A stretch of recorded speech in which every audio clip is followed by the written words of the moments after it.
എല്ലാരും കടയിൽ പോയി വിത്ത് മേടിച്ച് 2, 3, 4 പീസാക്കി കൊണ്ടുപോയി നടന്നു. നിങ്ങൾ ഈ പരിപാടി നടക്കുന്നു. അത് ഏതാ നേട്ടം നോക്ക്. ഏതാ നേട്ടം ഇതിന് നയാ പൈസയുടെ മുടക്കില്ല. ദുബല പതല മെലിഞ്ഞ ഇങ്ങനെയുള്ള ചേന ഒരു ചെറിയ കൂവം പോലെ നിൽക്കുന്നത് ഇഷ്ടം പോലെ. ഇത് ചേനത്തോട്ടം. ഇതേ ചേട്ടാ, ഈ സംഭവം കഴിഞ്ഞ കൊല്ലം ഞാൻ ചേന പറിച്ചു. അതിന്റെ വിത്ത് ന്യായമായിട്ടുണ്ടായിരുന്നു. ആ വിത്തുകൾ മുഴുവൻ ഞാൻ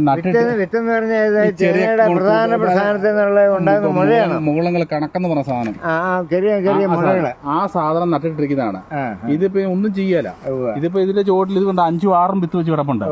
ഈ സാധനം പുതുമഴ പെയ്ത് കഴിയുമ്പം സ്വല്പം വളം, ചാണകപ്പൊടിയോ അല്ലെങ്കിൽ ഇച്ചിരി പൊട്ടാഷ്, ഇതിന് ഈ തന്നാണ്ട് വിളക്ക് പൊട്ടാഷ് നമ്മൾ ലൈവായിട്ട് കൊടുക്കണം.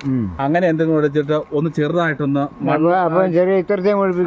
ഇതിന് വേര് ശകലം വേര് ആകുന്നുള്ളൂ. അതുകൊണ്ട് ശകലം മണ്ണ് കൂട്ടി കൊടുക്കും. വേറെ എടുത്തിടാൻ പോകേണ്ട ശകലം മണ്ണ് കൂട്ടി കൊടുക്കും. വരില്ല.